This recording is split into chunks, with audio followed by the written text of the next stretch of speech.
See the problem with Castillo, yeah? He's one of them people that like he comes to a function how he wants to look.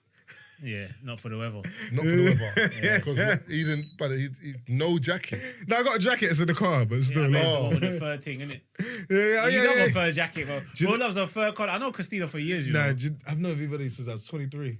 We're recording, by the way, just in case. No, I'm just saying, in case someone says something. We're not. We are. Yeah, we are. He said to 11 or something. Yeah. No, I've known everybody since I was like 22, 23, man. Yeah. No, 22. So wait, you're 2 years, you must be older than me then. How old are you? I'm 30. I'm about to turn 35 this month. Yeah, I'm 2 years older than you. Yeah. I remember.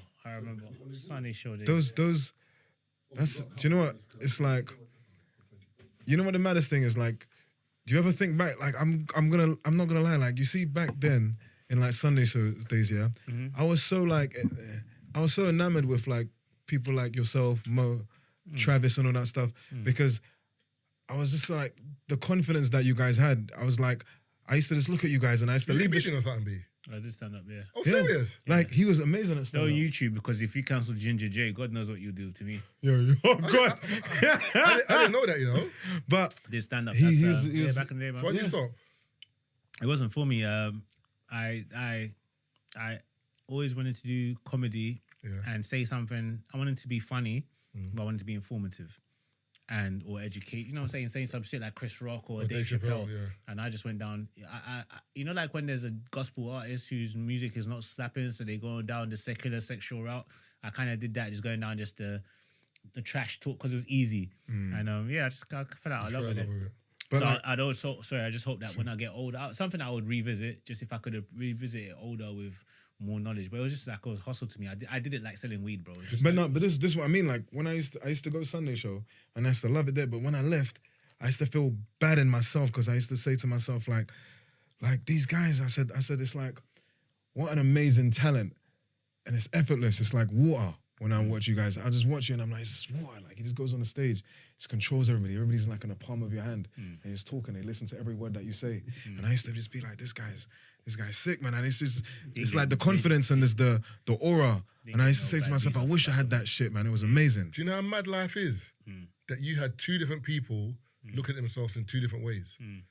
You had Castillo. He used to host my. He used to host my shows. See, Castillo's looking at you like the confidence and like, wow, this guy, and then you're looking at yourself like, I don't want to do this no more. No, damn times there I was having the time, but what you have to understand is, I lived in a hostel. It was always in central London. I lived in a hostel up the road. I'd take my little £60, go buy a fucking Q and flip it. I was in survival mode, you get. I enjoyed doing it, but I wanted to be a rapper more than I wanted to be a comedian. So at one point I stopped.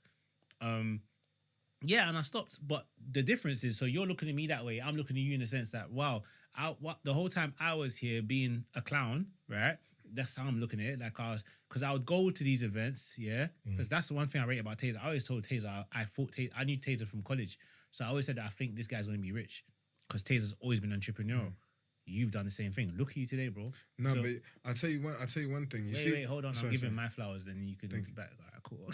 So you, for example, came Sunday show as a viewer. I remember the first day, not very clearly, but I rember you were someone in the crowd that I picked up. Yes, I was like, come on stage. You said the madness. You get it? So that obviously got the crowd going because he says something about like eating pussy. And I was like, times there, this is before DBE. So I was like, oh my God, he's talking about eating pussy. You get it? And then he started coming to Sunday show. He was more regular at Sunday show. And then he became part of the Sunday show team. Yeah. So me, yes, I'd go on the stage. I'd get my little eddies for doing my little performance. He's learning the business. So I'm there saying, let me be funny. Who likes me? He is there watching the room. Eventually goes on to put on his own event. Fast forward, has his own platform. So yeah, I hosted his show, Oxford behind near Vapiano's and whatever. Yes. But he's put on his own event, doing music. So even today I looked at your page and I was like, wow, Castillo's doing best shit that I want to do.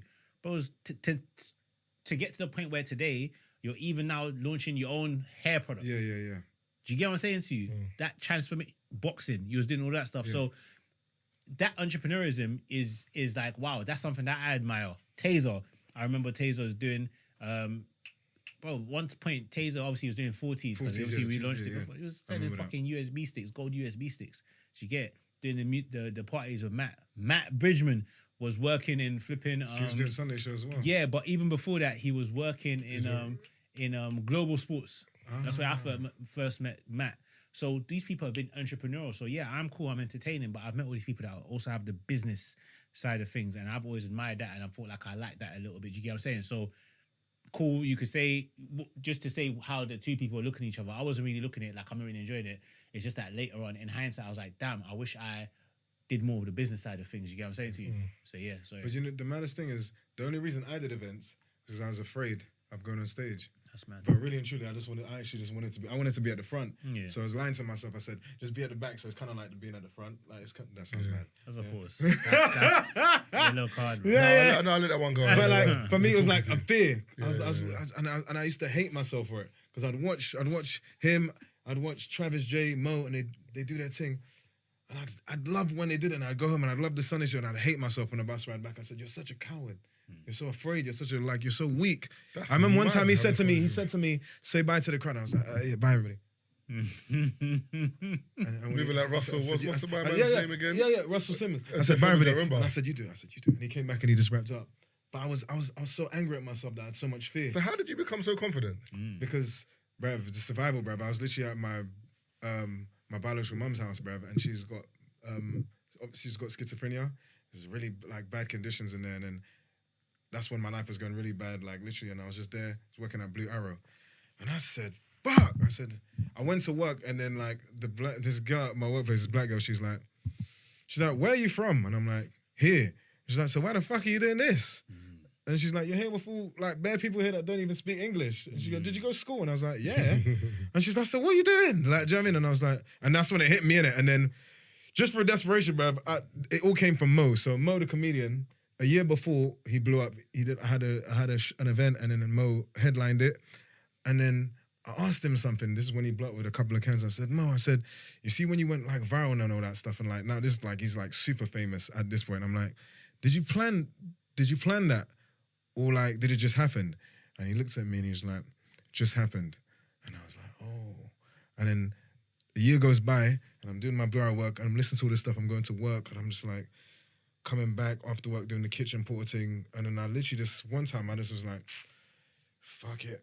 And I was like, just try it, innit? And I went on Instagram, I went on Facebook and I just did a video. And I did a video, it was like, you know when a girl goes to Jamaica and then she meets the yardie man, I put up, it gets like 3 million views on Facebook. Fucking hell. And after that, I'm like, another one.